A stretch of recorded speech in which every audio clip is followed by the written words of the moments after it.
Big event in town tomorrow night for Make-A-Wish Foundation.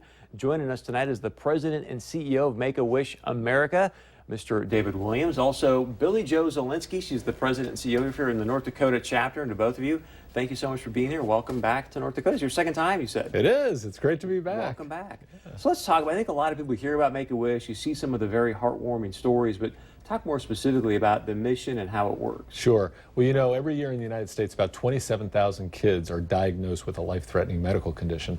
And so for these kids and their families, you know, their world turns upside down. Instead of thinking about school and grades and football, they're now faced with words like chemotherapy and radiation and surgeries. And in the midst of all that, Make-A-Wish comes along and we ask a very simple question. If you could wish for anything, what would it be?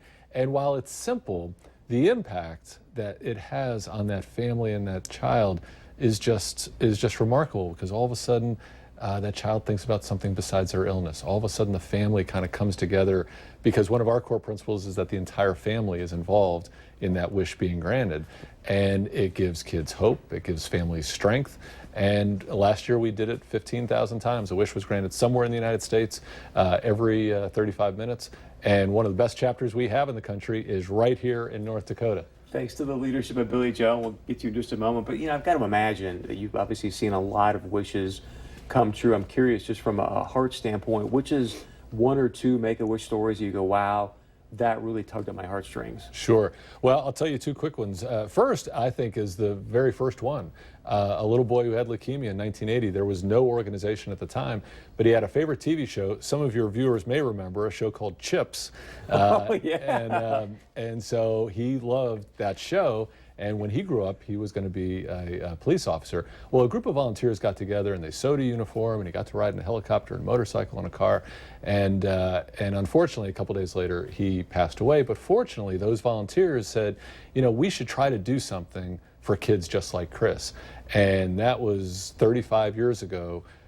Nearly 350,000 wishes have been granted all over the world. And so, to me, that first one, when there wasn't an organization, there wasn't any money, it was just people wanting to help a kid, I think is pretty remarkable. And then when I was interviewing for this position, there was a wish that was going on. I know you love sports.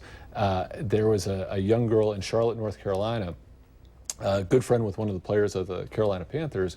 And so she originally had a wish, but changed it when she heard that the 155 kids were on a waiting list in North Carolina to receive their wishes. And so her wish became to raise the money for those 155 kids to receive their wish, which I think is remarkable, that a kid who's fighting for her life would think about somebody else. And it just shows kind of the wisdom beyond their years of these kids when they're dealing with these kind of illnesses. Good for her. Billie Jo, let's talk a little bit about how you coordinate, obviously, with Mr. Williams and the national organization, but also anybody out there that may have a son or daughter that has been diagnosed as being terminally ill. How do they reach out to you and potentially get a wish made true for their son or daughter? You bet. Well, we accept referrals from 4 different sources. So the wish child, him or herself, can refer. Also parents or a legal guardian, a family member with enough information about the wish child, or a medical professional like a social worker, doctor, child life specialist. So they just refer to our program and we'll work with the treating physician to determine eligibility.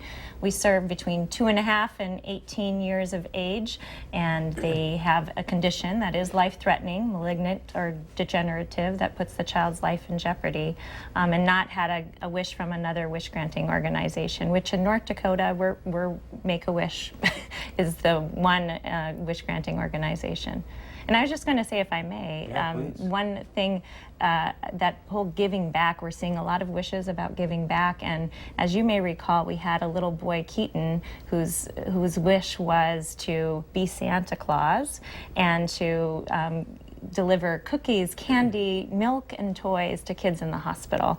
And this community of Fargo-Moorhead really came out and held banners, raising banners up above their heads saying, "Congratulations on your wish day." And that's what it's all about. It's the magic of Make-A-Wish. And he'll be there tomorrow night to share his story. So you kind of read my mind. Let's talk about tomorrow night, because obviously tomorrow night's an important asset for you guys to go out there and be able to help young men and women like Keaton have their dreams come true. So what's going on tomorrow night, where, and how can people get involved? So we're having our Wine and Wishes event. It is our annual event, and David is going to be the keynote. We also have our Wish children, who are the stars of our show, if you will. And it's 6 o'clock at the Hilton Garden Inn, and tickets are available online at northdakota.wish.org or calling our office at 701-280-9474. You got some cool stuff you're raffling off? And Yeah, there's some great live auction items, such as a dining experience by a local chef, Andrea Baumgartner, who has an intimate evening for 6, and some definite 120 silent auction items, as well as the Fun to Wish portion of our evening. To both of you, thank you very much for all the work you do and the impact you're making in young families' lives. I can't imagine having my daughter be diagnosed and all the stress and what you guys are doing. So thank you very, very much. Thanks Thank for you. having If us. we can share one more time, if you want to head out again tomorrow night, it's their Wine and Wishes event. Kicks off at 6 p.m. at the Hilton Garden Inn right here in Fargo. Go out and make a difference, and you hear obviously the great things that they're doing right now. If it's on your heart to do so, please go out and join them. Stay with us when we come back. We'll tell you what's coming up tomorrow night and a little bit of even next week. We'll be right back.